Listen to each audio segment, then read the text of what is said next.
Hello, everyone, and welcome back to our reading of The Swiss Family Robinson. Today's chapter, A Visit to Tentholm. Let's get started.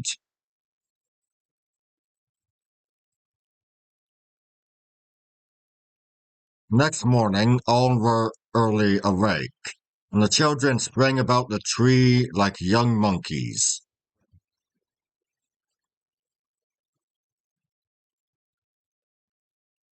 What shall we begin to do, Father? They cried. What do you want us to do today?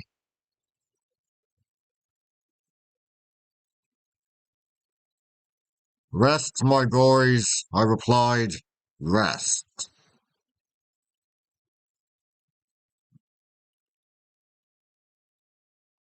Rest? Repeated they. Why should we rest?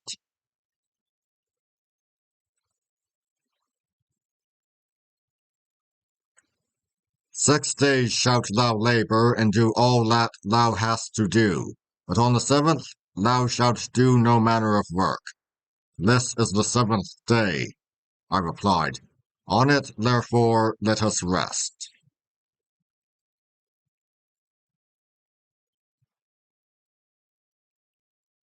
What? Is it really Sunday? Asked Jack. How jolly. Oh, I won't do any work, but I'll take a bow and arrow and shoot, and we'll climb up the tree and have fun all day.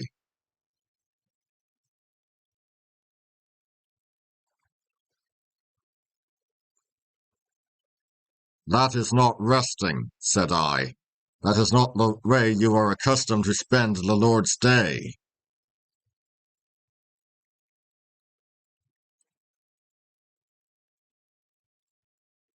No, but then we can't go to church here, and there's nothing else to do.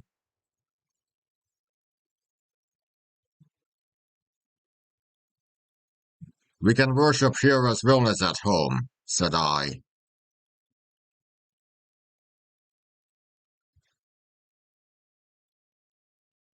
But there is no church, no clergyman, and no organ, said Franz.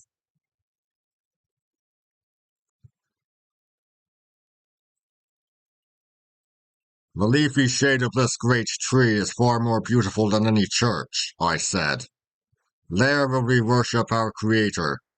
Come, boys, down with you, turn our dining hall into a breakfast room.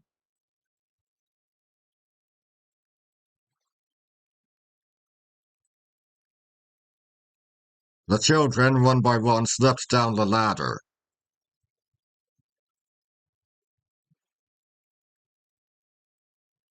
My dear Elizabeth, said I, this morning we will devote to the service of the Lord. I will endeavor to give the children some serious thoughts. But without books or the possibility of any of the usual Sunday occupations, we cannot keep them quiet the whole day.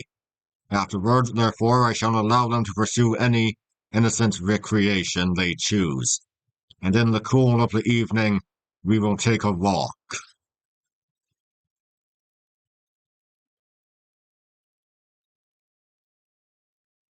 Our simple services being over, we separated and each employed himself as he felt disposed.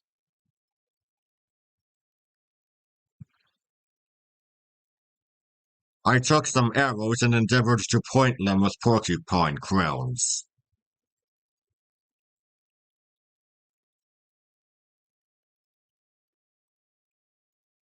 Franz came to beg me to make a little bow and arrow for him to shoot with. Jack assisted with the arrow making and inserting a sharp spine at one end of each reed, made it fast with pack thread and began to wish for glue to ensure its remaining firm.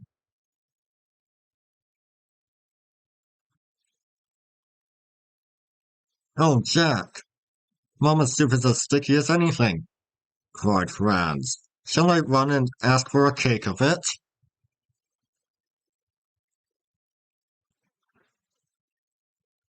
No, no, little goose. Better look for some real glue in the toolbox.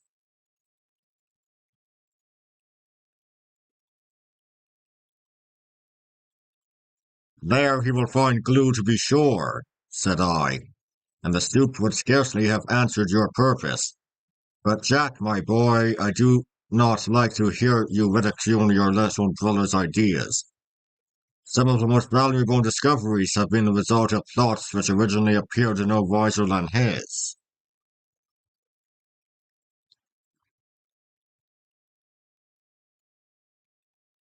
While thus directing and assisting my sons, we were surprised by hearing a shot just over our heads. At the same moment, two small birds fell dead at our feet, and looking up, we beheld Ernest among the branches, as bending his face joyfully toward us. He cried, "A good shot, wasn't it?"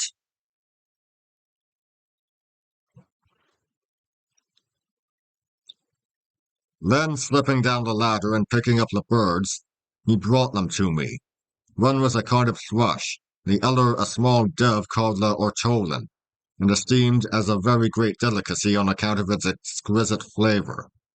As the figs on which these birds came to feed were only just beginning to ripen, it was probable that they would soon flock in numbers to our trees, and by waiting until we could procure them in large quantities, we might provide ourselves with valuable food for the rainy season by placing them when half cooked in cases with melted lard or butter poured over them.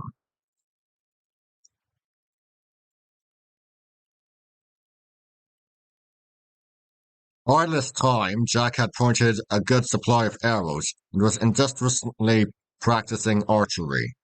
I finished the bow and arrows for Franz and expected to be left in peace, but the young man next demanded a quiver, and I had to invent that also to complete his equipment. It was easily done by stripping a piece of bark from a small tree, fitting a flat side and a bottom to it, and then a string. Attaching it to his shoulders, the youthful hunter filled it with arrows and went off, looking, as his mother said, like an innocent little Cupid bent on conquest.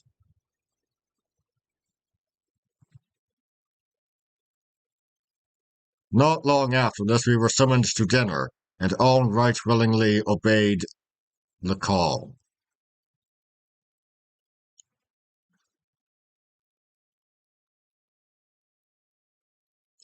During the meal, I interested the boys very much by proposing to decide on suitable names for the different spots we had visited on this coast.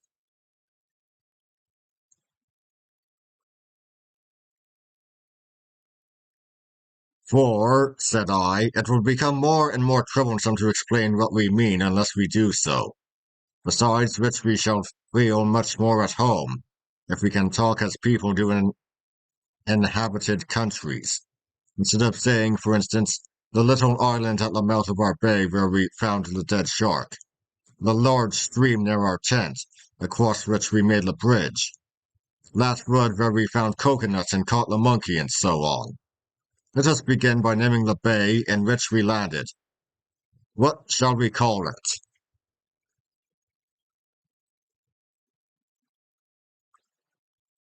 Oyster Bay, said Fritz. No, no, Lobster Bay, cried Jack, in memory of the old fellow who took a fancy to my leg.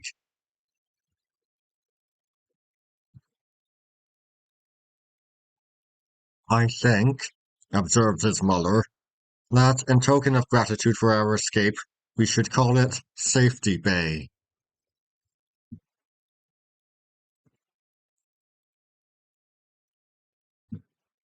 This name met with general approbation and was forthwith fixed upon.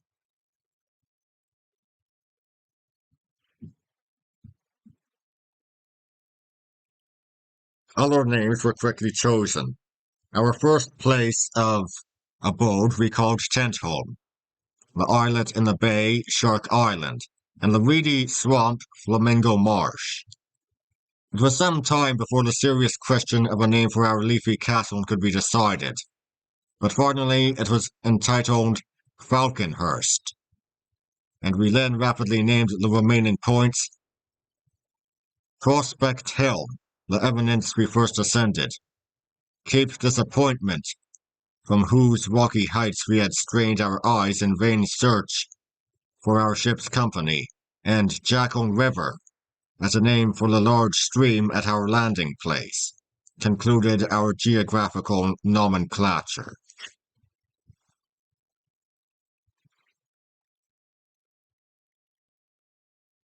In the afternoon, the boys went on with their various employments. Jack asked my assistance in carrying out his plan of making a cuirass for Turk out of the porcupine skin. After thoroughly cleansing the inside, we cut and fitted it round the body of the patient dog. Then, when strings were sewed on and it became tolerably dry, he was armed with this ingenious coat of mail, and a most singular figure he cut.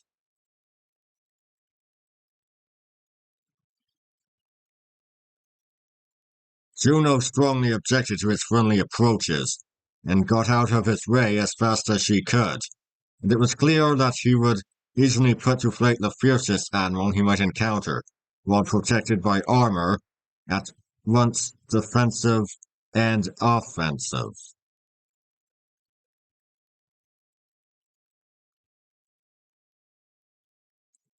I determined to make Archer a helmet for Jack out of the remainder of the skin, which to his infinite delight I speedily did.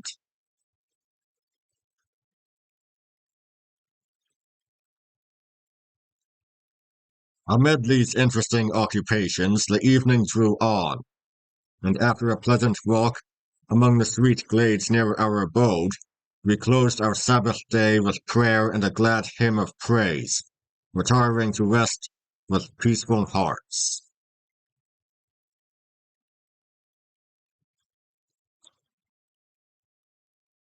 Next morning I proposed an expedition to Tentholm, saying I wished to make my way thither by a different route. We left the tree well armed, I and my three elder sons each carrying a gun and game bag, while little Franz was equipped with his bow and quiver full of arrows. Their mother and I walked together, she of the whole party being the only one unarmed, carried a jar in which to get butter from Tentholm.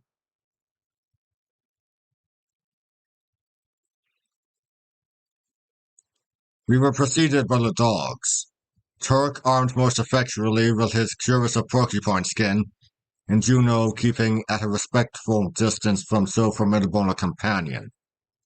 Master Nips fully intended to mount his charger as usual, but when he saw him arrayed apparently in a new skin, he approached him carefully and touching him with one paw, discovered that such a hide would make anything but an agreeable seat. The grimace he made was most comical, and chattering vociferously, he bounded toward Juno, skipped on her back, seated himself, and soon appeared perfectly reconciled to the change of steed.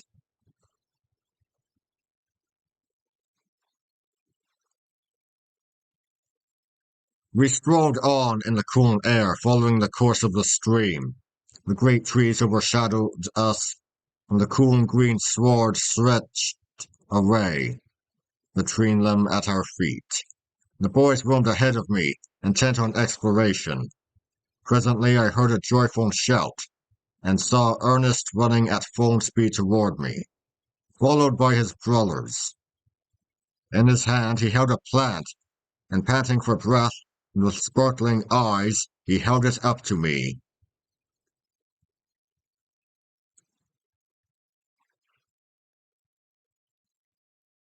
Potatoes, potatoes, Bowler, he gasped out.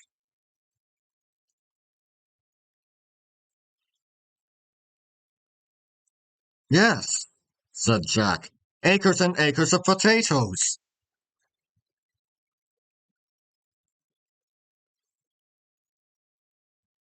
My dear Ernest, said I, for there was no mistaking the flower and leaf, and the light clear green bulbous roots. You have indeed made a discovery. With a potato we shall never starve.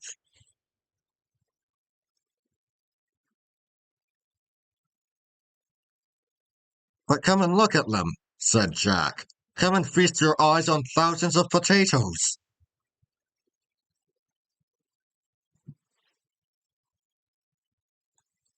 We hurried to the spot.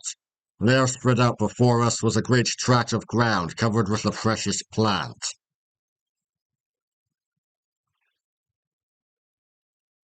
It would have been rather difficult, remarked Jack, not to have discovered such a great field.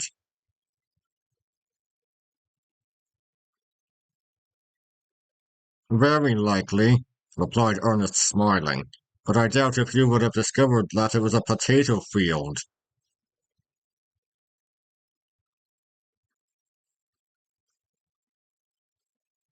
Perhaps not, said Jack. You are quite welcome at all events to the honor of the discovery. I'll have the honor of being the first to get a supply of them. So saying, he dug up with hands and knife a number of plants and filled his game bag with the roots. The monkey followed his example, and scratching away with his paws most cleverly soon had a heap beside him. So delighted were we with the discovery and so eager were we to possess a large supply of the tubers, that we did not stop digging until every bag, pouch, and pocket was filled. Some wished to return at once to Falconhurst, to cook and taste our new acquisition, but this I overruled, and we continued our march, heavily laden but delighted.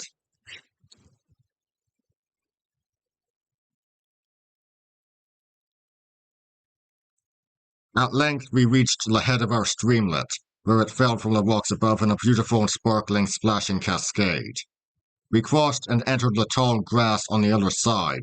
We forced our way through with difficulty, so thick and tangled were the reeds.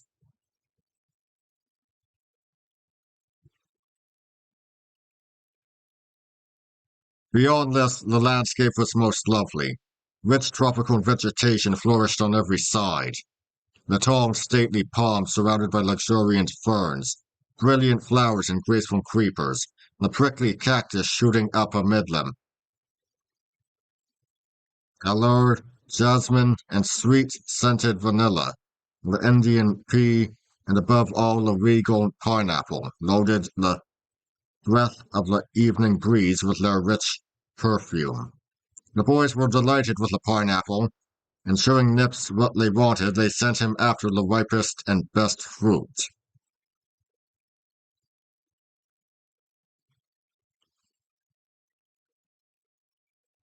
While they were thus employed, I examined the other shrubs and bushes.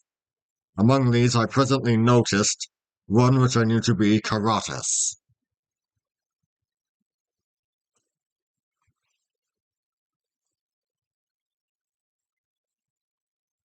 Come here, boys, I said. Here is something of far more value than your pineapples. Do you see that plant with long pointed leaves and beautiful red flowers? That is the Caratus. The filaments of the leaves make capital thread, while the leaves themselves, bruised, form an invaluable salve. The pith of this wonderful plant may be used either for tinder or as bait for fish. Suppose, Ernest, you had been wrecked here. How would you have made a fire without matches or flint and steel?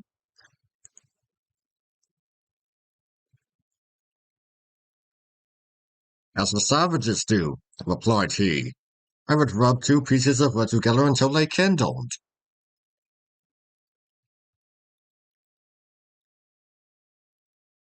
Try it, I said.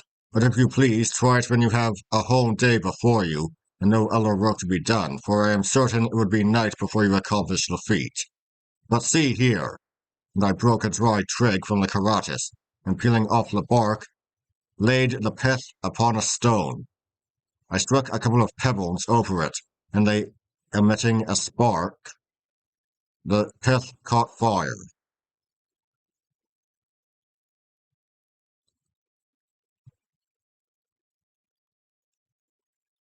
The boys were delighted with the experiment. I then drew some of the threads from the leaves and presented them to my wife.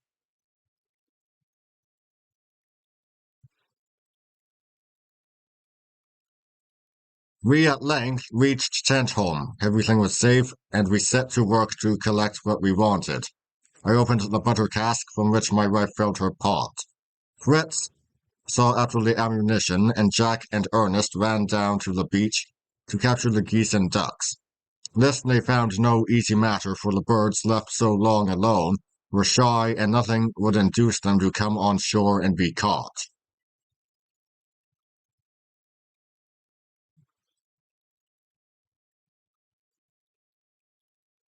Ernest finally hit upon an ingenious plan. He took some pieces of cheese and tied them to long strings. This bait he threw into the water, and the hungry ducks instantly made a grab at it. Then, with a little skillful maneuvering, he drew them on shore. While Jack and he were thus busily employed catching and tying the ribbons together by the feet, we procured a fresh supply of salt, which we packed upon Turk's back, first relieving him of his coat of mail.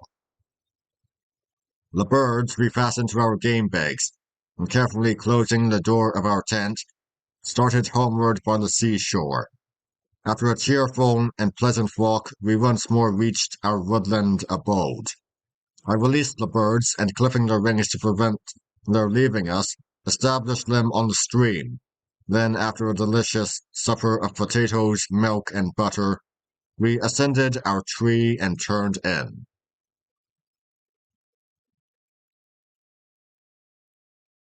And that would be all for today. I'll see you all next time. See ya!